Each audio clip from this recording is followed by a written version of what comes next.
What's going on, you guys? Welcome back to Let Me Speak podcast. And as always, you guys already know I'm your host, Deasia. Thank you guys so much for tuning back in today. That song you guys just heard was called Baby Blue by today's guest. I want y'all to give it up for my man, Zavy from Carson, California, 22 years old. What's going on, What's Zavy? up? How you doing? How you doing? There we go. You good. But yeah, go ahead, Zavy. Go ahead and tell us a little bit about yourself and what's going on with Zavy. Who is Zavy? And yeah. Zavy is a 22-year-old public speaker. No, I'm a music artist. I'm a music artist. Make hip-hop music, alternative rap type vibes. Slower, kind of like bouncy type beats. And I've been doing it for about, since 2017, I started writing. And now I am just learning and meeting more people, networking daily, and just hosting events. I just hosted a pretty cool event. Okay, where at? I was on Melrose, right off Melrose. Oh, wow. I threw an album release party with my friend Tate for Tyler, the Creator, and then Tyler ended up showing up to. That's crazy. That is crazy. Yeah. How was How was that? Tell us about that. That was actually very, very interesting, wild, and kind of everything was really unexpected. Honestly, like we were like, "Yo, Tyler's dropping an album." We've all been fans of Tyler for, some time. So we were like, yo, let's just throw like a little release party with all the homies, invite all the homies. So we posted this flyer, assuming just our friends would be interested. And then like all these Tyler fan pages started reposting. That's crazy. And next thing you know, it was just everywhere. Where was my invite? Hey, it was everywhere. So the next one. That's dope. I actually used to intern for Jeff Tremaine. Oh wow. I don't know if you guys know who Jeff Tremaine is. Those of you who are listening, he like the producer of Jackass and all that. Oh yeah. Yeah, and so when I guess he produced what was Tyler's show? Loiter Squad. Yeah, I used to love Loiter Squad. But yeah, no, he was, and I met him when he asked for my charger. He was like, "Can I borrow your charger?" Wow. Nah, he was a really cool guy though. I really like Tyler. He was really cool. Yeah, Tyler, and then just his whole group of people, his fan base, everybody's just like always been the people I vibe with, and it's always been like the coolest of people. Yeah. You want to go ahead and tell us a little bit about that song, Baby Blue? Featuring Sky? What's up with that? So that song, Baby Blue, featuring Sky. We decided. I made the beat, right? I just made it in this vibe. The second I cleared that sample through and you know what I'm saying? I was just playing it on the keys, and I was like, oh, my God, this sounds so catchy. I really love this. I mean, as you should if you're, putting something out. Right. And I put the verse on there, and my intentions behind the whole song was more so kind of because we're coming up on summer at the time when I was making it. So I was like, I really don't want to be dealing with, relationships or stress of that nature at all this summer. I just want to focus on self-growth and just what I'm saying, working with my people and just growing within the industry that I'm in.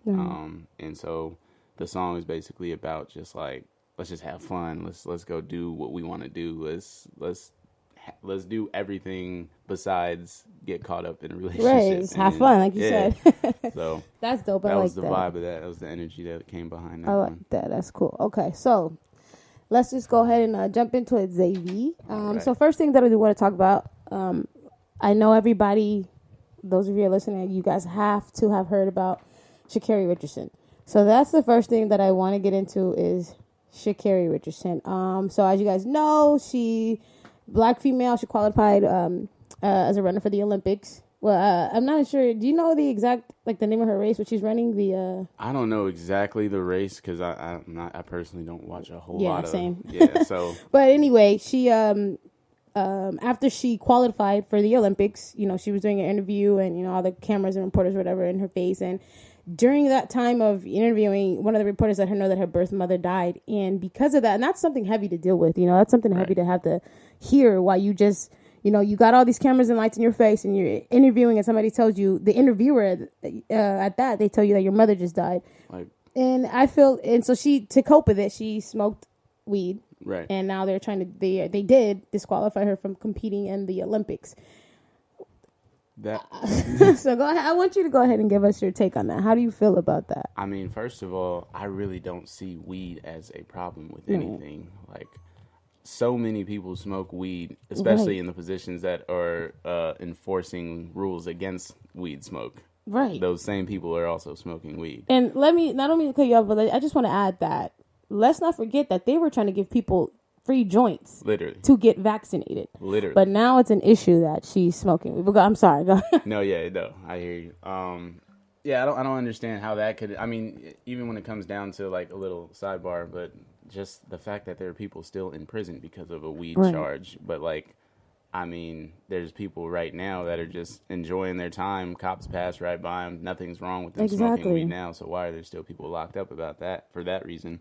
And then now she can't compete in the Olympics because she took a non-performance enhancing dose of marijuana. Like, I don't understand how that correlates in the way of it disqualifying her. But do you feel like if she were of another race, it would not have been this? I feel like it would have been a lot less attention on it, and there would have been a lot more lenient. They'd have been like, more she's empathetic going for her. Through a lot, and oh my gosh, we're sending our thoughts and prayers. She needs to do what she needs to do. Da, da, da. Right. Like, but no, when they see us, especially the way she looks, she's and she I'm gonna say she's ghetto, but I love it. Right. That's what I love about her. That's what culture. She got her culture. She's but she embraces that, like you said, and that's what I love. She's got the long nails. She's got the whatever color she wants to wear hair, and like I feel like they are just trying so hard to stop her from being in the Olympics because of that. Absolutely. I mean, that happens in all fields though. At the same time, like,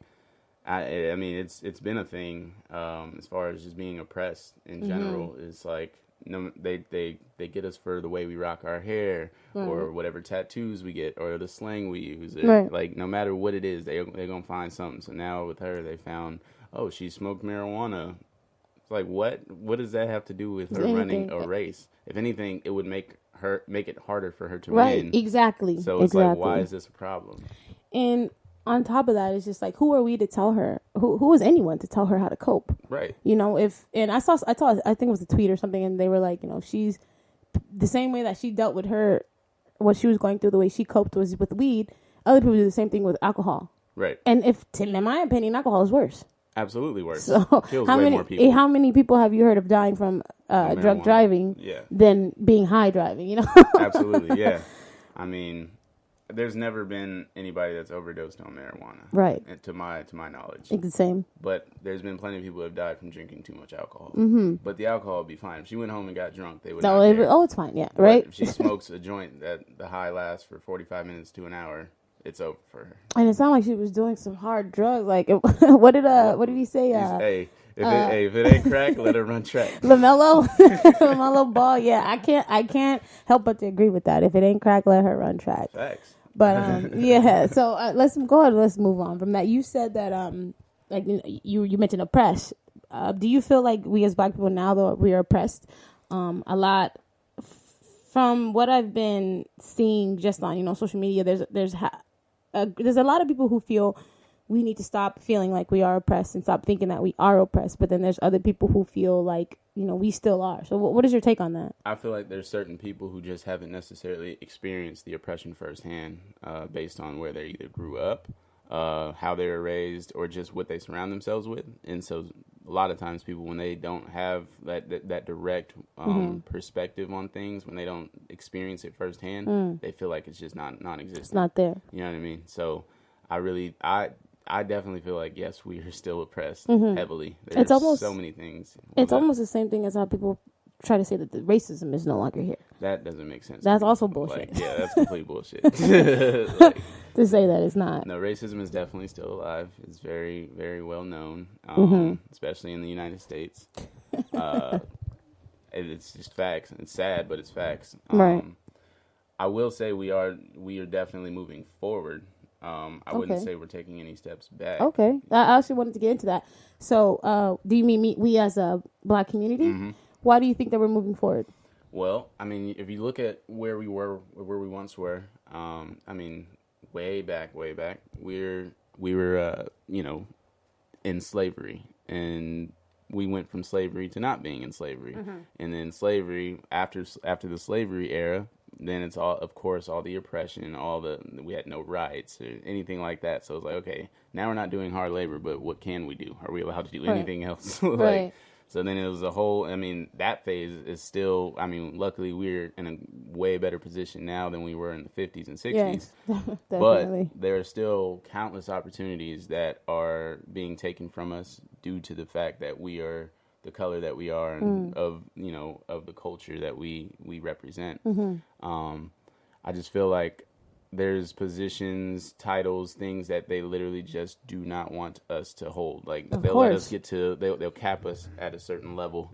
They cap us at a certain level and go, all right, now you can't have any more power than that. Or they'll try to do that. Definitely. We always find a way. We always find a way to seep through the cracks. The 1% of everybody, not just the black community, but the 1% finds a way. And that goes back to Sha'Carri Richardson. Right. So they find a way to the top, and then everybody, all the racist America would like to go, oh, well, look, you guys are doing just fine. Look at this. And I'm like, but what about the other hundreds of millions of us? You're seeing the 1% that's doing fine right now because we got to the positions that we're in. But what about the other hundreds of millions of people that you guys are ignoring? And they like to make it seem like it's non-existent, like racism isn't here. And like, you guys are doing just fine. You have all the rights in the world. Da-da-da-da-da. Like, and that brings me to Juneteenth. Now, as you guys all know, Juneteenth, they just officially made it a holiday. Right. And they did. Yes, you're right. They did, because it's been one for us, right? It's been one for us. So, with 4th of July coming up, this all ties in together. But what I'm trying to get at is that when they officially made it a holiday, there was, there's some of us who feel, oh, it's great, we got a holiday, which I agree. I'm happy that they officially made it one. But I also I can't help but to be on the other side that I feel like they just gave it to us to shut us up in a sense. It's like, oh, this and that is happening in the world, within our black communities. The cops are killing us left and right, Right. But we gave you guys Juneteenth as a holiday. So what do you guys want now? That's almost how I feel like they took it as, what do you guys want now? We gave you guys a holiday. So what now? What else do you guys want? And it's like you said, with trying to cap us out and like this, Yeah.